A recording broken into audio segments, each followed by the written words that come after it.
Welcome to the Learn with PHNX series. Today we dive into the fascinating world of DAOs, or Decentralized Autonomous Organizations. As the blockchain space continues to evolve, DAOs have emerged as a revolutionary way to organize and govern projects. But what exactly are they, and why do they exist? In this video, we'll break down the concept of DAOs, explore their various types, and discuss their potential benefits and challenges. Whether you're new to the blockchain or looking to deepen your understanding, this video is packed with valuable insights to help you navigate the world of DAOs. Let's get started. DAO stands for Decentralized Autonomous Organization. It is a structure managed by a decentralized smart contract that sets up governance rules for the organization, including voting and finances. It is owned by its members and does not rely on a central governing body.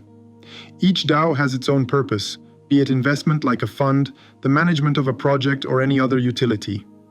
It is the closest form of a public company in the blockchain, if we could make an analogy.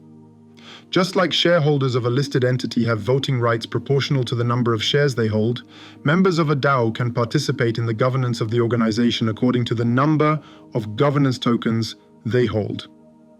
This is, however, not always the case, as governing rules vary from one DAO to another.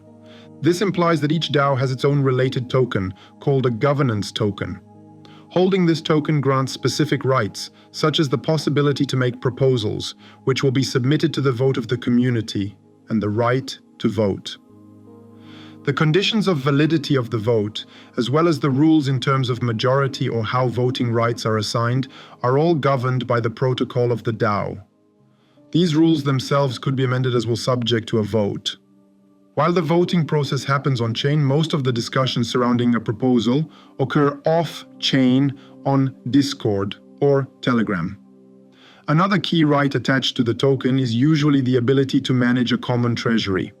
We can differentiate a few types of DAOs.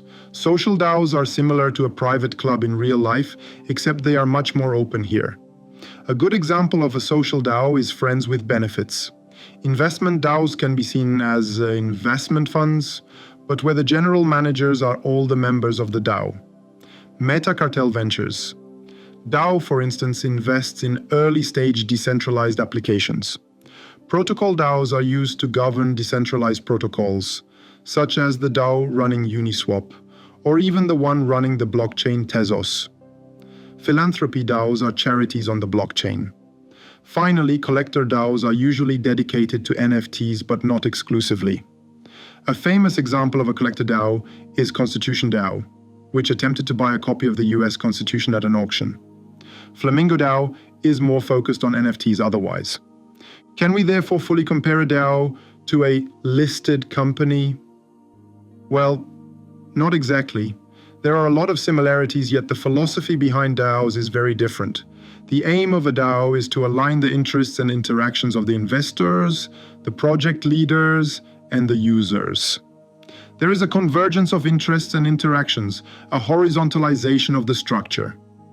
DAOs are built in the openness of the blockchain, in all transparency. Once the DAO is out with the first version of the product or project, its users, project leaders, and investors will agree on the direction to be taken for the product or project. An equivalent in the real world would be Apple putting to a vote among its users, staff, and shareholders the next feature to appear on its next iPhone. DAOs build in public and are, in theory, more transparent than more traditional organizations. All of that sounds very democratic, but does it always work well?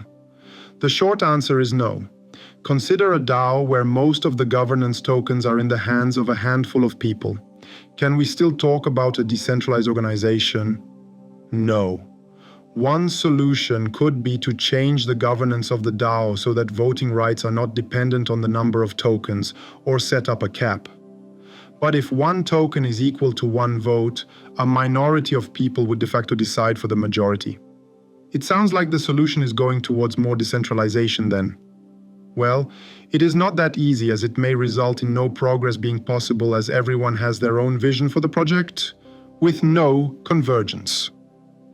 Unfortunately, democracy does not always help with running a project. One aspect to consider, as well, relates to regulation. In some instances, The regulator has argued that DAOs have been issuing securities, which would require them to go through the same registration process as a company selling stocks or bonds. A good example of that relates to the token of the DAO, one of the first DAOs ever. As for everything in crypto, we invite you to do your own research. Be careful about what you'd like to join and stay away from potential scams. In conclusion, DAOs represent a revolutionary way to organize and govern projects in the blockchain space, offering transparency, decentralization, and community involvement. However, they are not without their challenges, including issues with true decentralization and regulatory scrutiny. As always, it is essential to conduct thorough research before engaging with any DAO to ensure you are making informed and safe decisions.